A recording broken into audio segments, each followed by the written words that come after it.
السلام علیکم ورحمۃ اللہ وبرکاتہ۔ ان الحمد للہ نحمده ونستعینه ونستغفره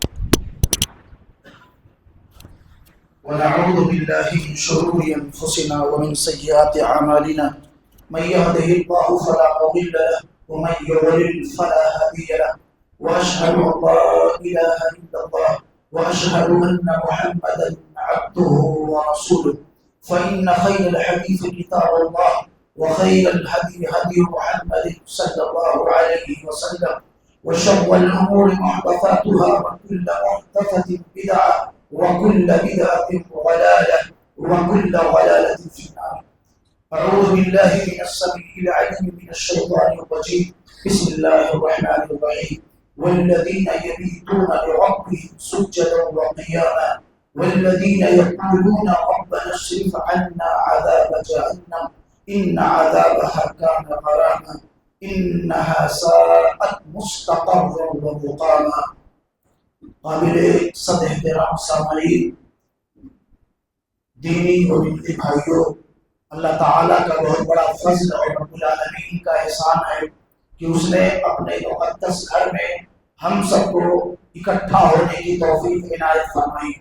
اللہ کی توفیق سے، رب العالمین کے کرم و فضل سے ہم لوگ فرض نماز اور نوافل کی ادائیگی کے بعد اللہ کے گھر میں بیٹھے ہوئے ہیں، ورنہ اس مصروفیت والے دور میں لوگ اپنے گھروں میں بیٹھنے کو عافیت کا ذریعہ سمجھتے ہیں، جہاں وہاں اللہ سبحانہ و تعالیٰ کے گھر میں نمازوں سے ادائیگی کے بعد کچھ دیر تک بیٹھے رہنا آج کے اس غیر گزرے دور میں یہ بھی ایک غیر معمولی عمل ہے اور بہت اجر و ثواب کا حامل ہے۔ میرے دوستوں اور بھائیوں، پیارے حبیب حضرت محمد رسول اللہ صلی اللہ علیہ وسلم کی حدیث بھی اس مضمون کی ہے کہ فرض نماز پڑھ کر آدمی جس جگہ پر بیٹھا ہوتا ہے تو جب تک وہاں اس مقام پر بیٹھتا ہے وہ اللہ سبحانہ و تعالیٰ کے مقدس فرشتے اس کے لیے مغفرت اور رحمت کی دعائیں کرتے اور کہتے ہیں، اے اللہ اسے بخش دے، اللہم اغفر لہ ورحمہ، اے اللہ اس پر رحم فرما، اے اللہ اس کو بخش دے۔ اور یہ سلسلہ اس وقت تک چلتا ہے جب تک اس کا وضو نہیں ٹوٹتا ہے اور جب تک وہ کسی دوسرے کو اپنے قول و فعل سے اذیت نہیں دیتا۔ ایک مسلمان مسجد میں بیٹھ کر جب تک دوسرے بھائی کے لیے اذیت اور نقصان کا سبب نہیں بنتا اور جب تک اس کا وضو سلامت رہتا ہے تب تک یہ سلسلہ چلتا ہے کہ اللہ سبحانہ و تعالیٰ کے مقدس فرشتے اس کے لیے مغفرت اور بخشش کا اللہ سے سوال کرتے۔ جب تک وہ بیٹھا رہے تب تک سوال ہوتا ہے۔ بہت بڑی بات ہے یہ، اس مسئلے کو بہت سارے لوگ سمجھ نہیں پاتے اور فرض نماز کی ادائیگی کے بعد بعض مسجدوں کی حالت ایسی ہوتی ہے کہ ایسے بھاگتے ہیں جیسے لوگوں کو پکڑ کے ابھی قید کر دیا جائے گا، ایسی بھگدڑ مچتی ہے، کود کاٹ کے بھاگ جاتے ہیں وہاں پیچھے۔ یہ بہت ہی کبیر اور بہت ہی قریب صورت ہے میرے دوستوں اور بھائیوں۔ بہرحال اللہ نے اگر وقت دیا ہے تو اس طرح کے مواقع کو غنیمت سمجھنا چاہیے تاکہ دنیا اور آخرت دونوں میں اللہ تعالیٰ کے یہاں سرخروئی نصیب ہو۔ قرآن مجید کی مشہور سورت سورہ فرقان ہے، اس کی چند آیات آپ کے سامنے خطبہ مسنونہ کے بعد پڑھی گئی ہیں۔ اللہ تعالیٰ نے اپنے محبوب بندوں کا تذکرہ کیا ہے۔ جن آیات کو آپ کے سامنے میں نے رکھی اور پیش کی ان سے پہلے بھی بعض آیتیں ہیں جن میں عباد الرحمان، جو رحمان کے مخلص بندے ہیں، اللہ کے نیک اور صالح بندے ہیں، جن سے اللہ تعالیٰ کو بہت پیار ہے، اللہ تعالیٰ نے ان کا ذکر کیا ہے اور ان کی بعض علامتوں اور نشانیوں کا تذکرہ کیا ہے۔ وعباد الرحمن الذین یمشون علی الارض ہونا، رحمان کے بندے تو وہ ہیں جو زمین پر بہت ہی تواضع کے ساتھ، عجز کے ساتھ، انکساری کے ساتھ، فروتنی کے ساتھ، نرمی کے ساتھ چلتے ہیں۔ اور بعض ایسے لوگ جو غیر پڑھے لکھے ہوتے ہیں جب ان سے مخاطب ہوتے ہیں، ہم کلام ہوتے ہیں، اذیت دینے کی صورت ہوتی ہے وہاں تو سلام کہہ کر کے وہ گزر جاتے ہیں۔ یہ نیک لوگوں کی پہچان ہے کہ کوئی آدمی اگر ان سے الجھ رہا ہے الجھے نا، ان سے جھگڑے کا جواب جھگڑا نہیں ہوتا، گالی کا جواب گالی نہیں ہے میرے دوستوں اور بھائیوں،